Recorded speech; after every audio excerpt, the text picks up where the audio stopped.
Hi, it's Peter Nixon, recording from the Potential Dialogue Institute studio in Hong Kong. As you watch street protests continue around the world, the video that I wanted to bring to you today, the message is that we can de-escalate these conflicts. If you remember in the first video of our stress management, I told you the story about my first suitcase, the suitcase that caused me to lose control, to lose my head, and everybody blamed it on me.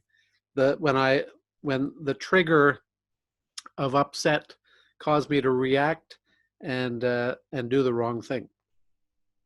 I explained to you that there are conditions we know about stress and why it's natural that as we watch, unfortunately, right around the world, people are making mistakes on a regular basis on all sides of all protests.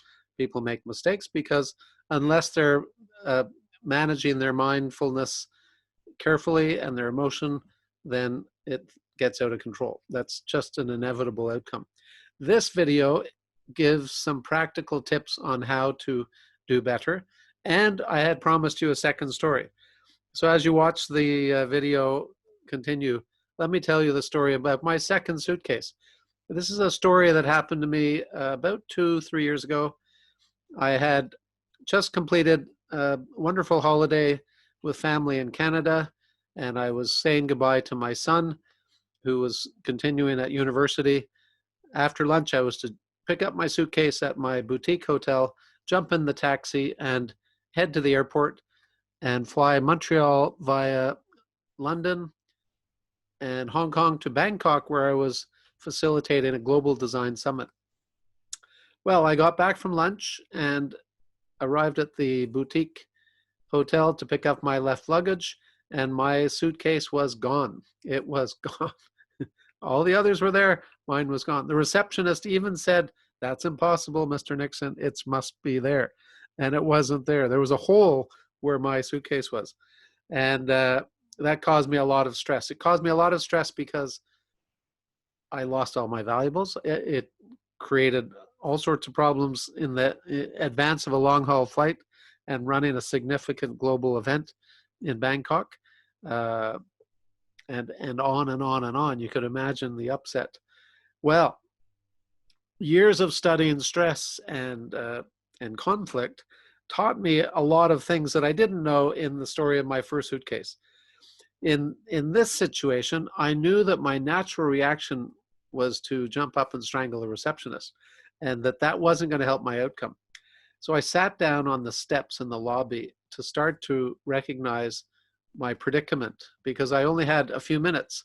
The taxi was waiting to take me to the airport, and because I was flying business, I wasn't giving myself any extra time at the airport.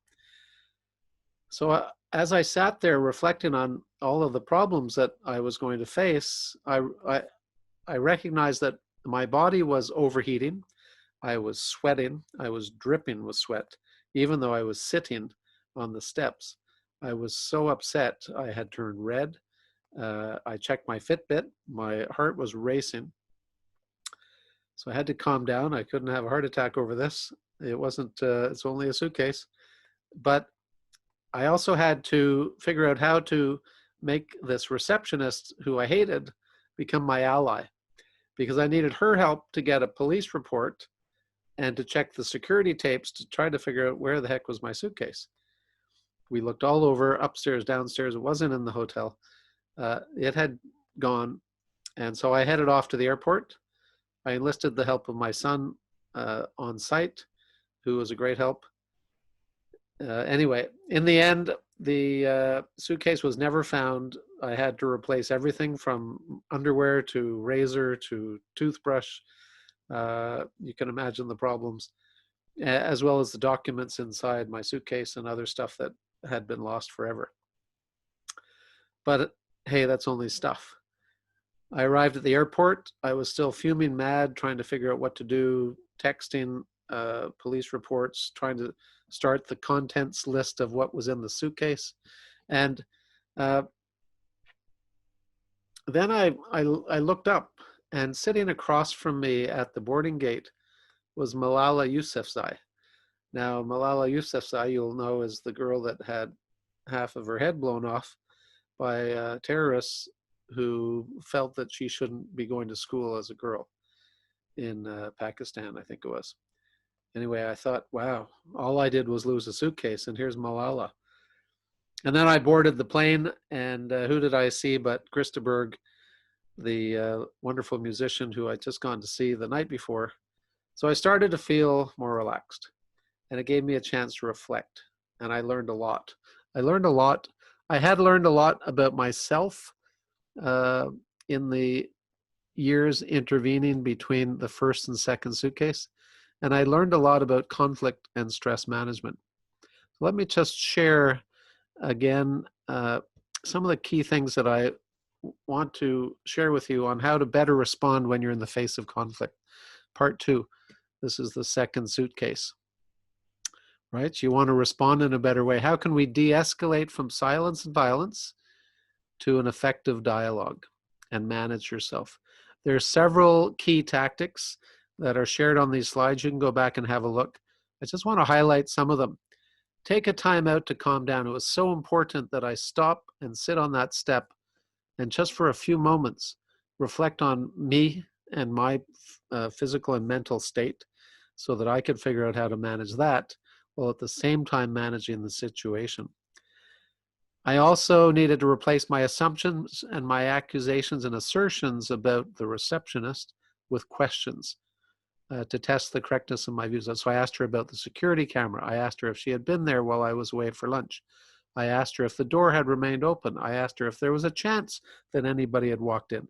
Subsequent to this, when I landed in London, I got news that indeed, yes, they did see a burglar, a homeless person, run in through the open door, which the receptionist did leave open, and steal my suitcase and run out the door, and it was gone.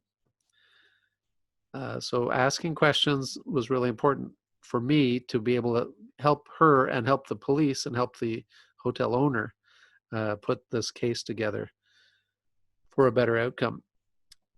It's also important that we share why we think the way we do. And, you know, the receptionist was very nervous. She was worried that this was going to cause her to lose her job. And her immediate reaction was, no, you didn't lose your suitcase. When in fact, I did. It was gone. And so I told her that it wasn't her fault, that I knew the hotel owner. I wasn't going to be complaining about her. I just needed her help in order to do the police report and get all the paperwork done so that things could happen while I was still in the country for 90 more minutes, which was a bit of a challenge. It's also a very good idea to brainstorm alternative solutions, which I immediately started doing because I immediately thought, even if we find the suitcase, I'll be out of the country. In fact, I'll be out of the continent by that time. I'll be on the other side of the world. So even if it was ever found, which it wasn't, I started to brainstorm what would they do about it, where would they send it, how would my son help out, all of those sorts of things. A lot of things happening in a short amount of time. But something I learned that's very important is I had to be compassionate. If you heard my story of my first suitcase, you know I was not compassionate. You'd know that my first response was not compassionate. That's when I got upset with the bus driver and threw things at him. In this case, I wanted to do the same with the receptionist, and I knew that was not the right thing to do. I actually felt compassion for her. I took the time to figure out, why was she so nervous? Why was she saying ridiculous things? It was because she was so worried she would lose her job. And, you know, there's a lot of research into how to manage stress. But John Kabat-Zinn, who I met in the US with His Holiness the Dalai Lama, has great work on this. So I recommend this book, Full Catastrophe Living. And one of the important things he recommends is just to simplify your life, your desktop, your dashboard, your laptop. Turn off your phone to silent, which I do. Check messages only when you want to, not whenever they pop up. Schedule your email if you do that to come in certain times of the day, not all the time. These are all things that will make your attention on the moment so much stronger. And it's that mindfulness in the moment that is so, so important. There's antidotes. Buddhist philosophy reminds us that for every negative emotion, there is an antidote. And the antidote for anger, rage, fury, annoyance, and irritation, all of which I felt at that second suitcase situation, could be addressed with meditation, which is what I was doing in those moments I sat on the steps. In fact, the receptionist must have wondered, what's he doing there sitting on the steps? You can change your dialect, speak in ways that will get the other side to speak up better and ask questions. Bring mama to the table, another dialogue skill that we cover in a different module. So getting the conversation going, very important. Had a long conversation subsequently with the hotel owner, which was very helpful. And sometimes you're in conflict and you need to mediate. My two suitcase stories don't talk about mediation. They both had me as one of the opponents. But when there's a third party who can stand in the middle to work out two conflicted parties, there are tactics that mediators use. And I'm a trained mediator here in Hong Kong. And one of my favorite tactics is asking both sides, when you're one-on-one with them, what are they willing to surrender to get what they want? Remind them they can't get everything. So remind them they're going to have something to surrender. And that starts to create some movement towards resolution. There's lots of conflict out there in the world. I won't go through these, but you can think about them. And the pandemic has given us more than we need to at the moment. Just think about the conflict between should we or shouldn't we lock down? Should we open up the economy and have a second wave, or should we lock down and protect lives? It's a pretty good conflict. Anyway, send me your questions. That's the story of the second suitcase. Have a look again at the story of the first suitcase. That's where I teach you more about what triggers our emotional response. And this video was to give you some specific tips that you can go back and review on how to de-escalate the conflict and bring things back to a better outcome. Good luck. And if you need help in your specific situations, you know where to reach us, potentialdialogue.com. We're here to help.